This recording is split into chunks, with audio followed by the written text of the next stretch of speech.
कभी घर में जब मौका मिलता है बड़ा आनंद मिलती है। मां बहन से निवेदन है कि आप लोग आगे में बैठिए। एक करी थोड़ा सा हनुमान जी का भी भजन सुना देता हूं, और थोड़ा सा आप लोग हमसे हनुमान जी के खानदान के बारे में जानिए। हनुमान जी के बाप का नाम था राजा केसरी, जय हो।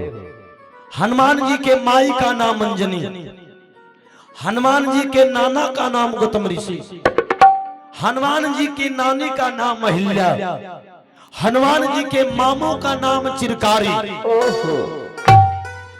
हनुमान जी के जो मामू थे वैसा बेटा अभी तक धरती पर पैदा नहीं लिया। लोग कहता है कि श्रवण कुमार जैसा बेटा पैदा नहीं लिया, लेकिन जब चिरकारी के बारे में पढ़िएगा तो पता चलेगा कि चिरकारी जैसा मातृ पितृ भक्त संसार में पैदा नहीं लिया। आप लोग जानते हो गौतम ऋषि की पत्नी जो अहिल्या थी ये विश्व सुंदरी थी। देवराज इंद्र ने अहिल्या के सतीत्व को भंग करने के लिए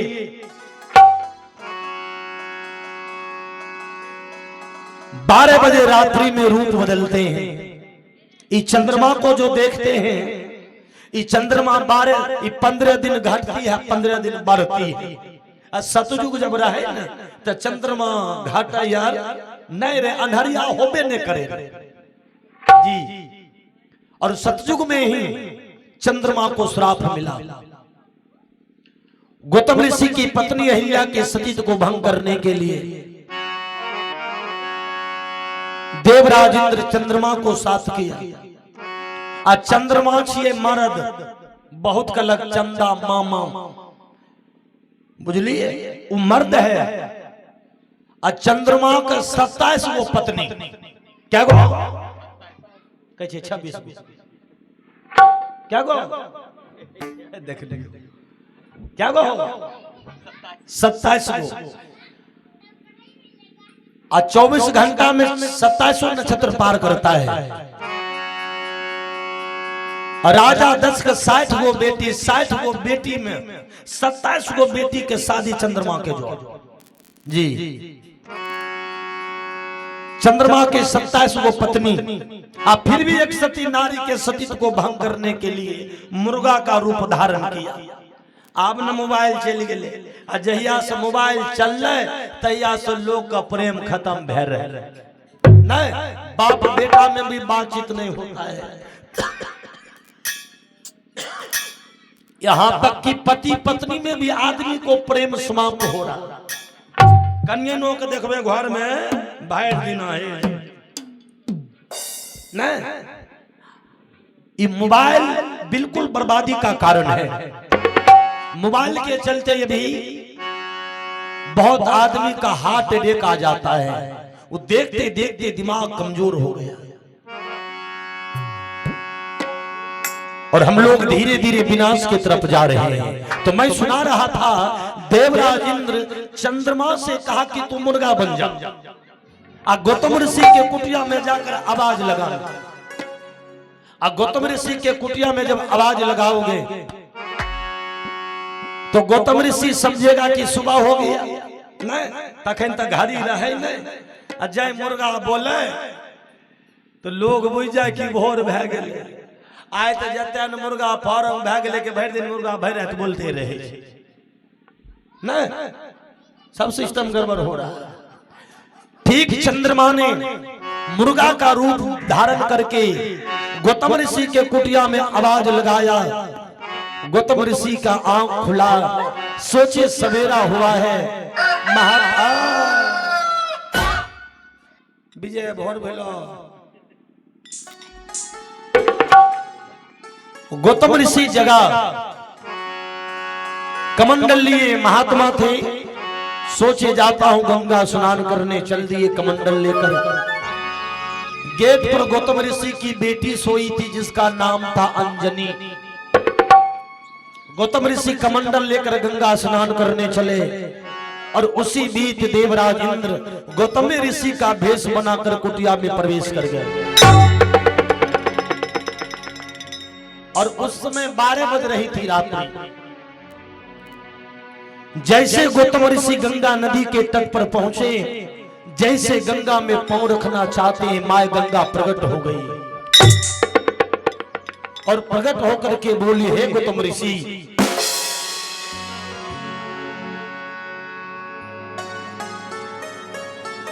हे गौतम ऋषि, अब 12 बज रही है रात्रि। जलाशय में जितने भी जीव जंतु सब आराम कर रहे हैं और ये स्नान करने का समय नहीं है। यदि आप स्नान करोगे गौतम, तुझे पाप लग जाएगा बेटा। गौतम ऋषि मां गंगा के सामने हाथ जोड़ दिया, कहा, मां मेरे कुटिया में मुर्गा आवाज लगाया, मैं सोचा कि सवेरा हो गया। मां गंगा बोली, तुम्हारे साथ छल किया है, चलो आए बेटा, लौट अपने कुटिया। 12 बज रही है रात्रि, लौट। उसी समय गौतम ऋषि कमंडल लेकर के लौट रहा है और तब तक में देवराज इंद्र गौतम ऋषि की पत्नी के सतीत्व को भंग कर दिया। जैसे गौतम ऋषि गेट पर पहुंचते हैं, उधर से गौतम ऋषि के रूप में देवराज इंद्र प्रकट होते निकलते हैं। करोसीन भाग ले गेटे पर दोनों आदमी। उसी समय गौतम ऋषि कहा कि पापी मेरे रूप को धारण करने वाले बता, कौन है तू, मैं तुझे श्राप दे दूंगा। कमंडल से जल लेकर के मंत्र बोलने लगे। डर के मारे देवराज इंद्र प्रकट होते हैं।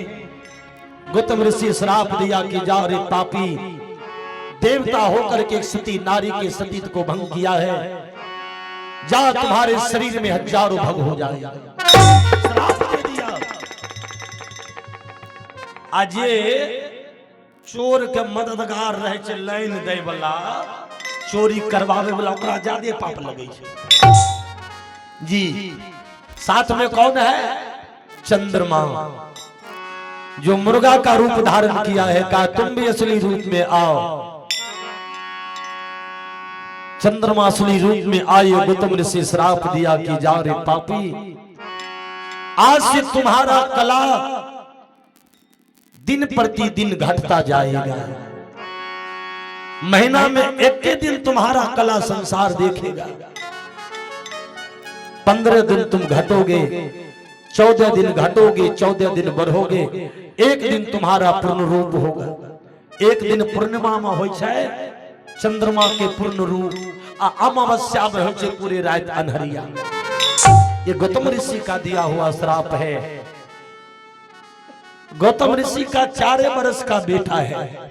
आज लोग बेटा माँ बाप को भोजन देने के लिए तैयार नहीं, जिंदा मुखाइल ले दिलक, मरलाम कलक हाउ गवैया को बोलबो भोज करो, ई करो, खटिया दान करो। खटिया दान और भेले नहीं नहीं, एकदम खटिया दान नहीं करबे। अपने गांव पंडित जी छबो करे, चाहे ये सरकार ने गो सही कहते महन जी तो पंडित जी का बेल लगाए रहे नहीं, दान करिए, लेकिन जीते जी माँ बाप का भी सेवा करिए। देखिए एक प्रहलाद कुमार है, बभनगामा निवास, नाथो बाबू का दमादे न लिखने पुत जमाए नहीं, और नाम भी सुंदर है प्रहलाद कुमार जी। देखिए जमाए हो लिखी। अब कुटुम है 4 गो, बताए दो कौन कौन कुटुम विजय टेप हो रहे लो। पहला कुटुम है मुंह ताका, मुंह ताका। अब कहबे मुंह ताकन केकरा कहल के? मुंह ताकन कहे छे समधी साहेब।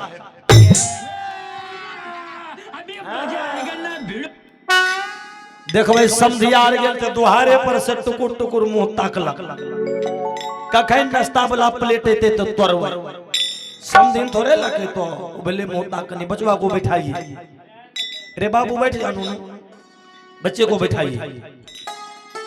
पहला कुटुम मुंह ताकन, आ दोसर कुटुम है घर घुसन। घर घुसन के जे दुल्हा जी का जूता पहने घर घुस गए। अब डर से सासुर नहीं के की कहिए मेहमान जूता पिन्ने गो से घर चल गेल ओले दुल्हा जी। अब कहबे दुल्हा जी केकरा कहे छे?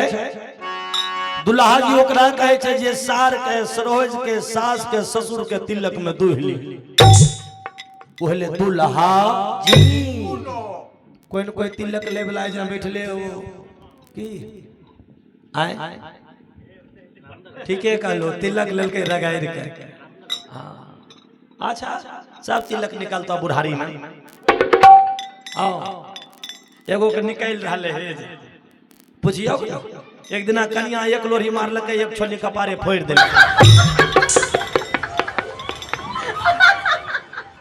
बस ई बेचारा डर से सौसे कपार मुराई ले केना महान जी नहीं जानते न हमें तो पकड़िए ले जी। आ एगो होय छे जीजा जी पढ़ल लिखल आदमी के लख हमर जीजा जी अइलो कि जीजा जी कहे छै? जीजा जी ओकरा कहे छै जे सार के सरोज के सास के ससुर के सब के जी के आजीज आजीज। हमर गौवा यहाँ तो नहीं करे छै प्रहलाद बैठे देखिए हमरा भाइयों है छोटका भाई है हमरा। हाँ आ तेसर कुटुम होय छै जमाई। बूढ़ी आर के लकी कहियो कनिया हमर जमाई अइलो 3 महीना पर परसू कोरिया गेलो या फेर चल ए कुटुम सब परेशान छी। जमाई ओकरा कहे जे ससुराल में महीना जैम रहले दही चूड़ा हमरो जोर छै ओइ बगल टोपी वाला है देख ले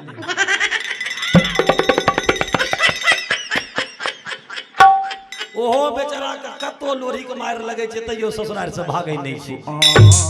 कल के ससुराल में बस इहो 7 कुल के भूल कर ससुराल में ज्यादा दिन नहीं रही। तीसरा कुटुम हुआ चुलफुक्कन। चुलफुक्कन कहे छे साला साहेब के। और चौथा कुटुम होता है समदर्शी जिसको कहते हैं भगना और भगनी। और ये नाथो बाबू के पुत्र जमाए हैं राम बहादुर तांती के दमाद हैं नहीं बभनगामा निवासी। और इनके तरफ से 100 रुपए का प्रथम दान है।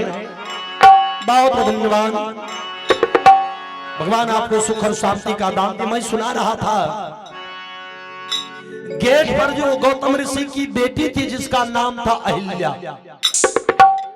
गौतम ऋषि कहा कि पापनी एक अनजान व्यक्ति मेरा रूप बना करके घर के अंदर चला गया तो अपने पिता को पहचान नहीं पाई तो जा मैं तुझे श्राप देता हूं कि तुझे बगैर पति का पुत्र पैदा होगा।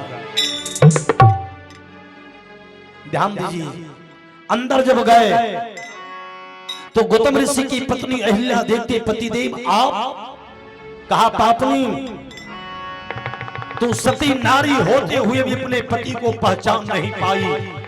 तुमको अपने सुंदरता पर घमंड है। जा मैं तुझे श्राप देता इसी समय तू पत्थर हो जाओ। उसी श्राप के चलते अहिल्या जैसे कुटिया से निकलती है गेट पर पत्थर बन गई। ध्यान दीजिए पत्थर तो बन गई। और गौतम ऋषि का बेटा क्या बरस का है? 4 बरस का। 4 बरस का बेटा छे।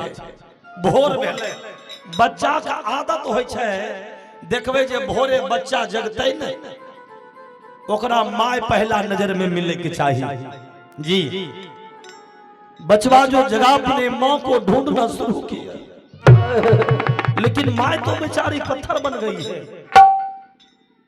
दौड़ते हुए 4 वर्ष का वो बालक जिसका नाम था चिरकारी अपने पिता गौतम ऋषि के पास गया। कहा बाबूजी मेरी मां नहीं है।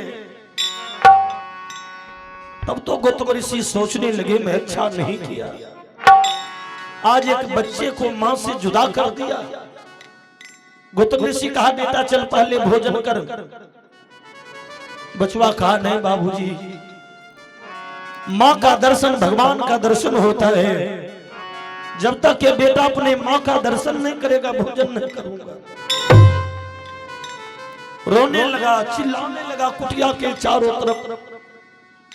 पिता का हृदय पिघलने लगा कि क्या कर दिया, बच्चा है ये माँ के बिना नहीं रह पाएगा। गौतम ऋषि कहा बेटा मैं तुम्हारी माँ को श्राप दे दिया रे। और देख कुटिया के बाहर जो पत्थर है ना ये तुम्हारी माँ अहिल्या है। सुनकर इतने बात पे चिरकारी गिरी मुरझा। बारे भारत का लाल दौड़ कर गया पत्थर में लिपट गया।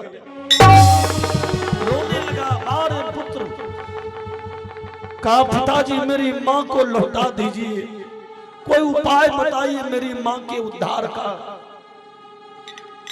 गौतम ऋषि कहा बेटा तुम्हारी माँ का उद्धार अब त्रेता में होगा।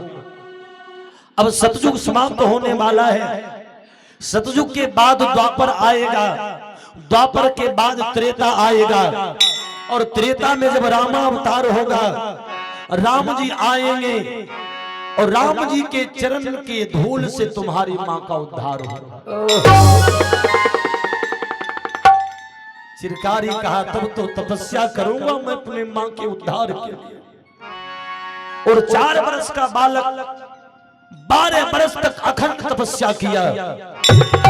और जब तपस्या किया अरे आकाश हिला पताल हिला, शिव शंकर का कैलाश हिला। उस बालक के तपस्या से पृथ्वी हिले। ब्रह्मा जी पे प्रकट होना पड़ा। ब्रह्मा जी प्रकट होते और कहा बेटा मां। चिरकारी कहा है ब्रह्मा जी मेरी मां का उद्धार कर दीजिए। ब्रह्मा जी बोला बेटा भी तुम्हारी मां का उद्धार नहीं होगा। ये सतयुग के बाद द्वापर आएगा, त्रेता में तुम्हारी मां का उद्धार होगा। बदला में कुछ मांग ले। बचवा कहा नहीं, हे प्रभु आप एक काम करिए, अब सतयुग समाप्त होने वाला है, द्वापर आएगा, तब पहले भगवान द्वापर को बीच से हटा दीजिए और पहले त्रेता को लाइए ताकि मेरी मां का उद्धार हो जाए। ब्रह्मा जी दौड़ करके गोदी में उठा लिया। कहा जाओ जब तक ये धरती रहेगा मातृ भक्त में तुम्हारा नाम 1 नंबर में आएगा।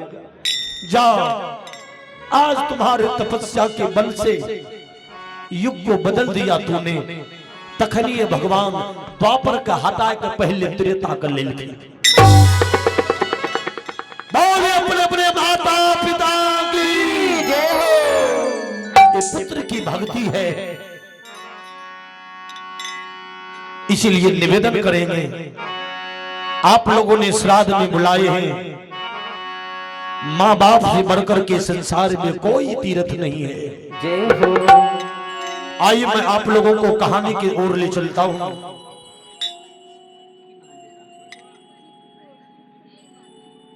अच्छी मिथुन बाबू की माता जी जितपुर निवासी, ये मैया के ओर से देखा जाए 102 रुपए का दान है नाथ बाबू की आत्मा की शांति के लिए। एक लाइन का एक गीत याद आ गया, सुना देता हूं।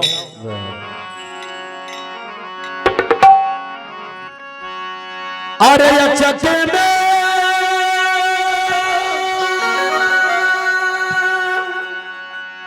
घटल घटनमा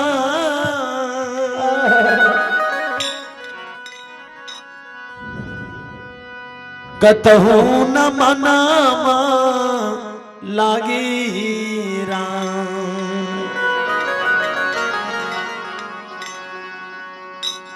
निर्गुण की करी है कि बेटा ने निवेदन किया। बेटा को तब पता चलता जब बेटा अपने माँ बाप के अर्थी को कंधा पर उठाता है। क्योंकि मैं भी उस उम्र में अपने माँ के अर्थी को कंधा दिया हूं। और दुनिया में जो प्यार माँ देती है कोई देने वाला। माँ जिंदा रहे न 5 दिन हो जाए केकरो के हमरा बेटा का तनी धराई दो, माँ फोन करे अबो नहीं। माँ ही एक ऐसी व्यक्ति है, माँ को बेटा के सामने पैसा का कोई महत्व नहीं। दुनिया का सारा संपत्ति एक जगह रख दिया जाए और बेटा को एक बगल कर दिया जाए, माँ बाप को पूछ दे कि तोरा पैसा चाहिए कि बेटा, उस सब संपत्ति पर थूक फेंक देते हो। अब वह बेटा जो बेईमान हो जाए और कहीं जगह मिलता है, कभी नहीं। अरे बाबू मोरा भगले सपनवा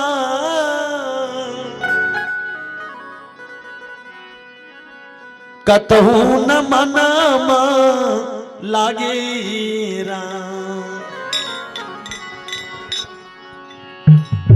फेरो नहीं